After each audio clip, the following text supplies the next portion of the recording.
Kinutlo bikan sa basahon sa Ecclesiastes. Kawang ug walay kapuslanan ang tanan, miingon siya. Maghago ka uban sa tanan mo kaalam, kahibalo o katakos. Apan sa katapusan, lain ang magpahimulos niini. Busa wala kini kapuslanan o dili makatarunganon. Maghago ka o mag-antos sa tibuok mo kinabuhi. Apan unsa may nakuha mo niini, wala. Ang tulong sa Ginoo.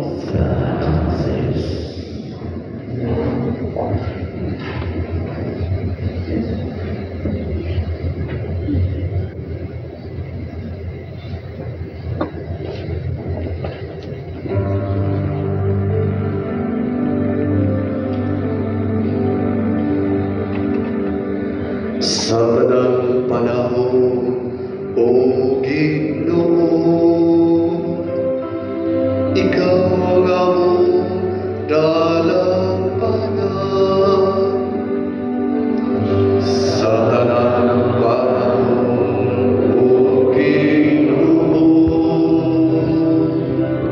Ikaw ang among dalampagan. Ibabalik mo ang tao ngadto sa amo. Nagaingon ka pati o mga anak sa mga tao. Kaya sa kalimukang tuig diha sa imong atubangan, ingon kagahapon lamang. Karon nga gatong milabay na, o ikaw usa ka pagbantay sa gabi.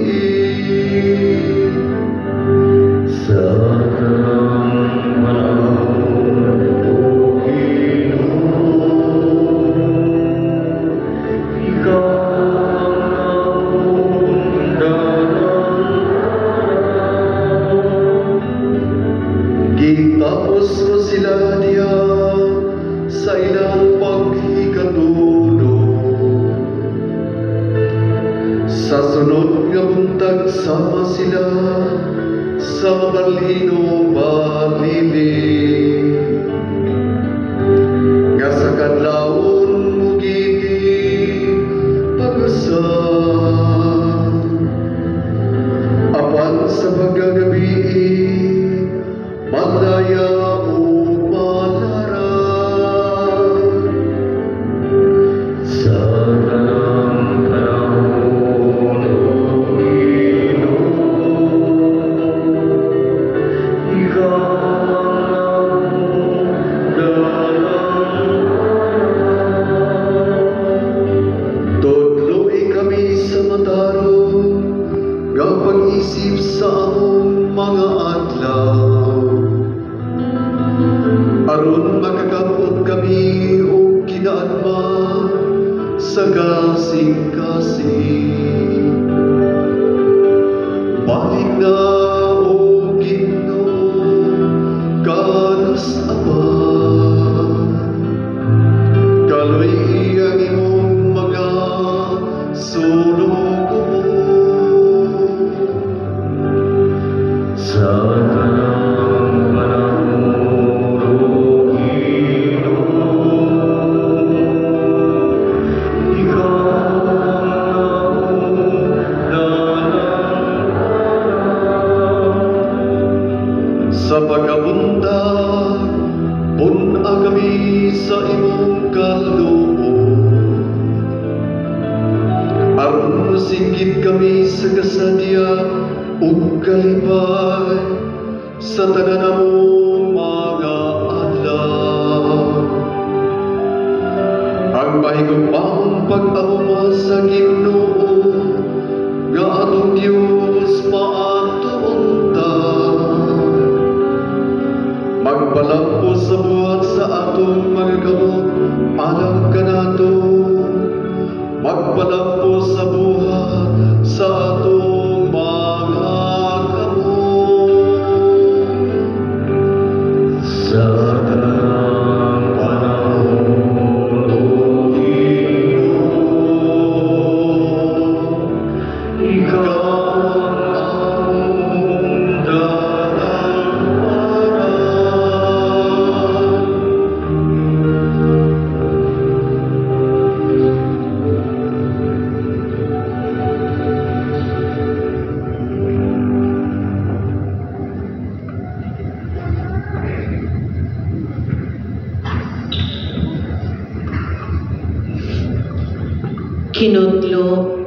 Gikan sa sulat ni San Pablo ngadto sa taga Colosas.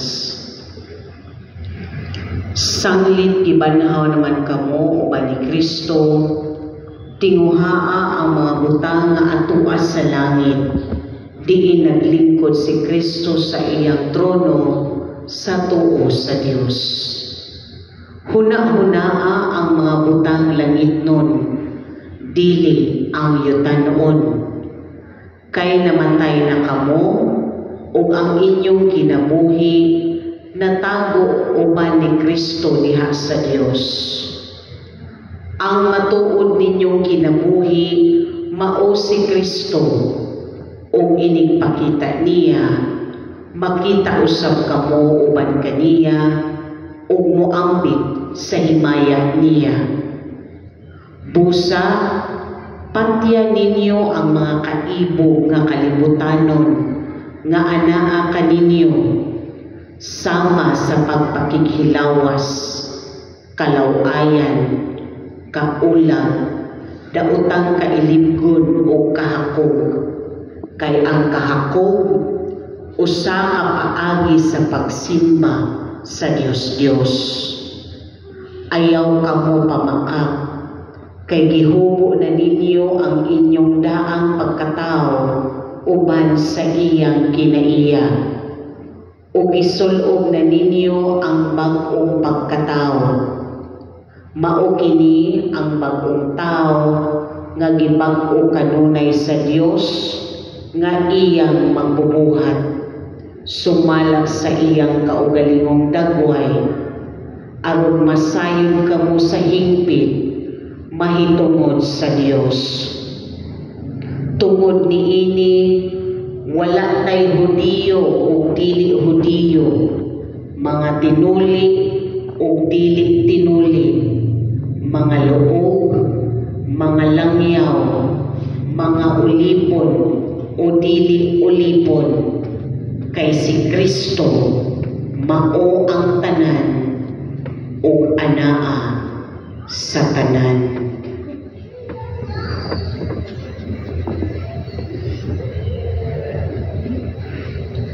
Ang ulong sa Ginoo.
May usa ka tawo dito sa bundok nga ningon kang Hesus, magtutudlo, sulbihi ang akong igsuon nga bahinan unta ko niya sa katigayunan nga gibilin kanamo sa among amahan. Si Jesus mitubang kaniya, undo, kinsa may naghatag kanako katungod sa paghusay o pagbahin sa katagayunan tali kaniyong duha. O nipanayon siya pagsulti kanilang tanan. Pagbantay kamo, ug likayin ninyo ang bisan unsang kahakog. Kay ang tinuod nga kinabuhi sa tao wala diha sa mga butang nga iyang gihuptan, bisan unsa pa siya kadato. Unyang isugilon si Jesus kanila dinig sa bingaya. Dihay usa ka dato nga may yuta nga maayog abot. Namalandong siya, wala na ako'y kabutangan sa tanan kong abot. Unsa may angay kong buhaton? Kini mao ang akong buhaton. Mingon siya siyang kagalingon. Gupon ko ang akong kamalik o magtukod ako og labi pang dako. Diin akong tigumon unya ang abot o ang uban kong mga kabtangan. Unya moingon ako sa akong kagalingon, pagkapalarang nimo undo, anhaan na kanimo ang tanang mga butang nga imong gikinahanglan alang sa daghang katuigan. Pagpahayahay na lang, kaon, inom o paglipay. Apan ang Diyos mingon kaniya, uy buwang, niini gayong gabi una, ikaw mamatay. Unya kinsa may makapanag-iyan niya ng tanang butang nga imong gitigom alang sa imong kaugalingon. O mitapos si Jesus, mao kini ang mahitabong kanila nga magtigom o mga bahandi alang sa ilang kaugalingon, apan dili dato sa atubangan sa Dios.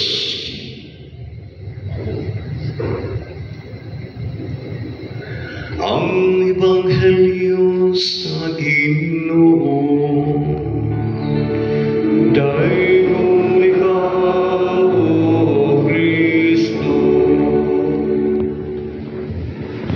Mayong butang kaniyong tanan, sugdan ako kiniyang pamalandong sa istorya sa managtiayon na dato kayo. Mga mayon sila managtiayon, negosyante, o ang ilang negosyo nagkaanang pagkadako na imong kompanya, naganaghan sila ang mga trabante. Dato yun na di lang ordinaryong dato yun kayo. Pero wag sila anak. Miyabot ang panahon nga namatay ang bana. Kini silang managtiayon nga perting datua, doon na sila sinaligan kayo nga personal driver o family driver. Nga so sa 20 katuig, luyang yung kayo nilang utang sa king drivera, maayos yung tao, huwag mo namin yung pon. Ang naitabo, kay namatay man ang bana nitong dato, istorya naman uy, unsa bang pagkaunsa nga ang nagkatayon po nagpuli sa byuda ang driver man. Of course, may apat anak kay byuda naman, pero sa ang driver nga ultimo rin kayo, yano rin yung pangunahuna, buotan kayo, wag sa kay loyal kayo, inihatag ang iyang tipong kinabuhin para rin yung pag-serve no, sa managtiayon armasay na. Sadihan sila na nag-iikon ng driver. Of course, bagong bana sa byuda, nag-iikon siya, pastilano, wag ko magdahon. Sunod sa 20 katuig, na ako isang driver, nabalandong siya, ang akong amo, anhing amo, namatay naman, maoy naghago, aron mo manindot yun ang kumpanya, mulambok yun. Naghagod yun siya. Pero ako'y nabulahan. Tinuod niya, no? Other, ang uban mo'y maghago, pero ang uban sa mo'y mabulahan. Ako naging paambit tungkol kinatandong kayo ko sa unang pagbasa. Kawang o walay kapuslanan ang tanan, maghagog ka uban sa tanan mong kaalam, apan sa katapusan, lain ang magpahimunos niini. Wala rin pasabot na ikso na dili na nagda mo trabaho, dili na nagda maningkamot, dili. Ang punto niini, let's be aware sa kinasayran nato nga huwag yun tayo madala human kita mubalik sa Ginoo. Huwag sa nila pasabot nga dili nila tamang maningkamot. Of course, so sa kuningon dili maningkamot ta apan nindot ka kay mo connect na sa kanuang pagbasa nga yes, we toil, we struggle, we work hard, maningkamot ang trabaho apan kinang i-redirect nato ang atong buhat para makapundot ang mga butang dito sa langit. Matubad ni San Pablo, ayaw ang yun sa kapansulti, no?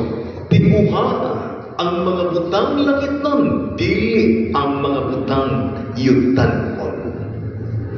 Natural man nga maningkamot yun ang mga butang yutan-on alang sa itong Panginoon, pero kung kini makapabuta ka nato sa mas labaw ang gikinanglan para sa mga butang langit nun, diyan na makuyawan na ta. Diyan na makaingunta. Everything is well. Why kapuslanan na diay? Nanungan. Kaya ang mga butang nilin mo, huwag mo matong mapapasamantara. Pero ang mga butang langit nun, di kayo. And so, mauni ang gitubahag ni Jesus niya itong usa ka tao ni sa Evangelyo atong nadungog karon nangutana. Ang iwang igsuon nga bahingan mo tani. Of course, nasugod ni Jesus nga kining pangutana dunay tulong nga may pagkahakog. Wala siya ni direkta o tubang niya kundi sultihan siya o sambingay. Usa ka dato po, no? Usa ka dato, sa niya nakita niya nagadaghan man na yung abot. Ningon sa bukod akong kamalig ug magtukod kong dakot-dakot. Aron ang tanan akong abot, mangkaptangan akong tigumon. Unya, makaingon ko sa bukog-lingon, uy, pagkahayahay ni mo undo. Kaya nang ni mo ang tanan. Pag-inom na lang, pagtakbaw, kaon, bahay. Iduta, no? Simuna-una, no? Pagkalino tayo, pero di na lang ka, magkahagok, kay naanalimong tanan, ang iya mo na lang, pagtakbaw, mo may personal niyang pamalandong katong dato sa bingay. Pero, giingnan sa Diyos, uy buang, karong gabi una, mamatay ka. Uy, dato tao pobre, tingog ba yan, no? Anytime, we will go. Muni ang atong pamalandungan ng son. Ako malikon, wala man may unang Ginoo, ayaw na lang maghagok, huwag na lang kamatay. Wasa niya. Kundi maghagok ta, pero balikan na ito. Kailangan ito paghagok, dunay element nga kini nakapundo batak mga butang sa langit. Otherwise, basig mabutangan ta. Rera kaayo ba yan? Ako na ako'y mga kaila, mga dato. Pero wala silang attach sa ilang mga kaptaran. Makita yun ako. Dato sila, diningang kalibutanon, unyang dato po sa ilang kasing-kasing sa pagkamangyatawan. Dato po sila sa mga butang langit nun. Pagkayay, pagkanindot. Napoy-uban na mag-ingon ta nga ikumpara sa mga nato. Kapos ta, lupoy kayo. Kapos pa nga material o kalibutan. Kapos pa yun nga espirituhanon. Muna'y pagkapangin. Nga naman, huwag yun ta muhatag ang panahon sa Ginoo. Kapos pa, mas kapos pa yun. Muna'y worse, no? Pero nako'y kaila so nga kapos yun nga kalibutan. Pero dato sa butang langit nun. Ako ni-share ninyo, no? Napamatay bilang ka minutes. Kaya ninyo ko makalimot din eh.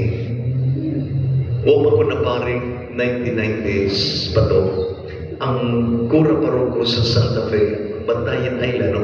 Panahon ka to ni Father Noli, no? Paring siya, to si kura niya. Kami ito mga seminarista.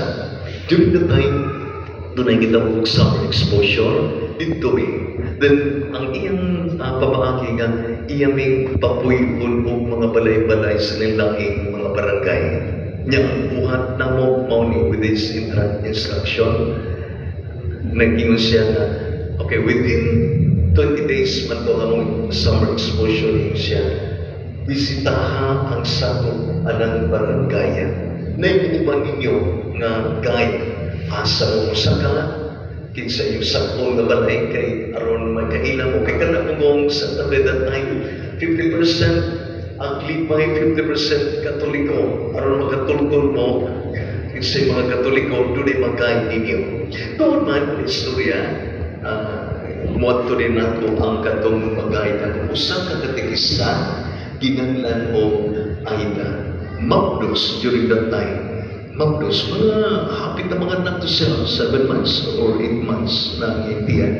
Mabdos, naiko kay magsugod bibuntag mahuman og hapon, maglakaw yun Ganyan, kung okay na kader, pero sa iyang pagkamagnos, no? Kasi kita malipayon kay siya. Imagine, musulod may mga balay, mag-istorya mo, akong istorya niya, mura mag-census, pila ka mo sa ako, anang balay mo sa kahimtang, nabunyagan na bang tanan, nakasal na ba, ana, moto'y among buhat, niya akong i-record. Then, hoping na makagather kong data nga bilang yun na di ay ng Katoliko sa akong lugar na ang ibuyan. Sumunod kong buhat. Pero, bilang nagkabalay, sunod ko na po, nagkaan na kayo balay, ganaan mo na tuwan. Pero, upang po nagkaato sa balay ni Sister Aida, mutong nurilusun ko, nagkaan naman nagbalay ka ng tuwan. Kano sa ama ko magkaato sa inyong balay? Ikatawa siya. Yan ingon siya. Sa bilang brad, mukaantura ka. Tuman, ilan ang panahon ng anto ko. Iya kong ikuha, tutas sa mong balay. Pag-anto na kong igsoon, saan mo na kong ibati, kaya mo ko magdahong, o same time nanuwi ko. Ang iyong balay taon, abakan, nagdahilig. Kunya, hagdan, ang karagitang usara ka, kuhan ng kawayan. Ang ubang tingaling taong maglisod sa kanto. Mauni, sister, siya. Yung balipayan kasi Brad siya. Dahil pa na, Brad, kayo mo pa muna pare. Dahil Brad, pag sa kanako dito, uy, doon ay mga bata, mga 6 years old, ang usa 4 years old, ang usa ay silina, ang usa kapurod ra, niya, nagkupot mo ka na bitang balamboy nga gahit kayo nga murag puto ba nagkaon yung kupot yung sabi mo bata ako na mga anak father actually unong ni sila ang upat ng eskwela niya ganing opa niya dunay mo abot ikapito sa akong tiyan ilgiga pito umaabot pero niya kayo tanong makingunin ko nga pagkanuya. Pero ang di pagkabalakaan ko, waiter, kinsa may nagbantay, aning, duha. Sa aligram ako sa Ginoo, Brad, ako panigitong yan tanan niya. Kay, nialakan pa po niya. Isip ka rin isa niya, all throughout the day, kung magkubal siya na ako. Asa tayo mong bana? Niya siya, nanaga, Brad. Ako'y nabalangka, at the same time, naluhoy ko sa nibahin na kainong ko, nabihang pagsabi niya sa Ginoo. Imagine, ako makita niya ang iyang pagkalagan, bilik na pugos, kundi malipayon kay siya puno sa pagsabi. Muna akong nasinatin sa maligyo kong kalimot na tinuod, kapos siya, materially, pero dato siya sa gigirian sa langit. Fast forward, naparin ako. 2008 na sa ikong bugo sa norte, no? Doon sa ka bayong-bayong may duol na ako, nangita na ako. taas-taas ka tao. Ning siya, Brother, huwag tingin kakailan ako, pero doon ay ipadala si Mama. Nagnasip putos mga pinikas nga uwan. No? Kung di naman nagigan doon sa akong Mama, kung nagkaila pa kaniya, si Aida sa Santa Fe, ang katungkoy-koy ni mo. Uy, pagkainong-nong ginako, halang kumusta pa ni mong Mama, katigis na niya po, Brother. Nga nung iamang ka, diharap ko nag-eskwila, kanang Roosevelt College pa na nagalim. No? Okay. Nag-criminology ang iyang kurso. Nag-recall rin ko, no? Sa pagkawanon, sa pagkakamuspiro, nag-eskwila ba? O college? Mag-ingon ko, na-amazing kayo ang Ginoo. Yes, ang kahintang ni Aida kapos doon, pero doon ay paagi Ginoo, no? Na hawason siya. Ay, no karoon sa nagkahintang, wala yung kontak, pero nakaingon lang ko, no? For so many years, doon naging paagi Ginoo. Basta na, maruginan, huwag niya higawi ang mga utang nga iya sa langit, iya sa Diyos. Nagpundo siya, dili yutan mo nga mga utang, kundi langit nun. Palihog manindong. Nagatawa ko sa Diyos kamahan, magagang sa tanan, magubuhat sa langit sa ita. Huwag ang isang nga ng kabugtong kinunano. Nagipanangton sa dalang sa Espiritu Santo. Gisakit sa sukoy pang sa pinaka. Ilansan sa krus na matay galubong, bikunsan sa mga binatay, sa katulugan na panahon. Misa ka sa langit na galingkod sa krus sa Diyos, sa mga magagaw sa tanan. Gikan dito ang isihara pagkukom sa mga buhig sa mga binatay. Nagatawag ko sa Espiritu Santo, sa Santa Iglesia Katolika, sa kamitan sa mga santos, sa kapasayuhan sa mga sala, sa pagkabanaw sa lakas ug sa kinabuhing dayon. Amen. Ang Diyos mihatag ka natupan gikan sa langit, sa iyong mutuo kita sa iyang ipadala. Mag-ampo kita karon, pangayon nato nga ligunon ang atong pagtuo niya kang Kristo. Diha sa Panginoon, amahan sa imong kaluoy, dungga kami.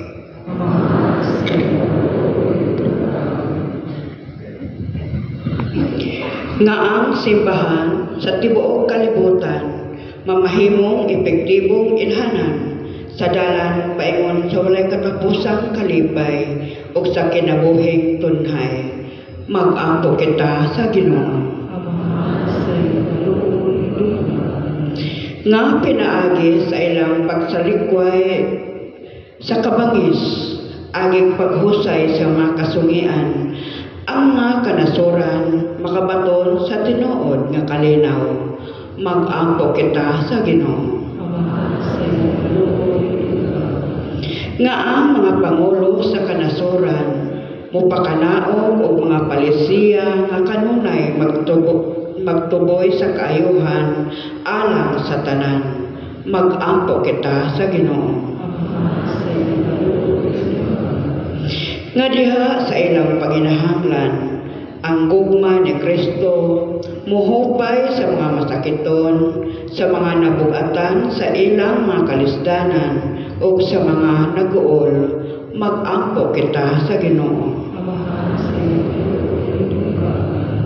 Nga imo untang isipon nga takos o kapuslanon alang kanamo, nga ang halangdong Teofilo pamumot, mabayaw na ngadto sa altar sa mga santos.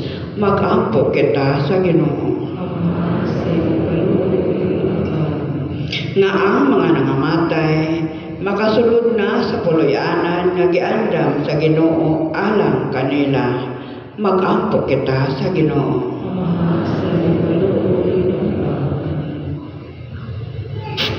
Diyos, among amahan, ipadala mo ang imong anak nga gipagkatao sa bulang Birhen Maria. Matinudan ta kaning mutubang sa imong pulong, sa imong amo siyang mapaila ngadto sa kalibutan, kay sa Ginoo hangtod sa kahangturan. Amen.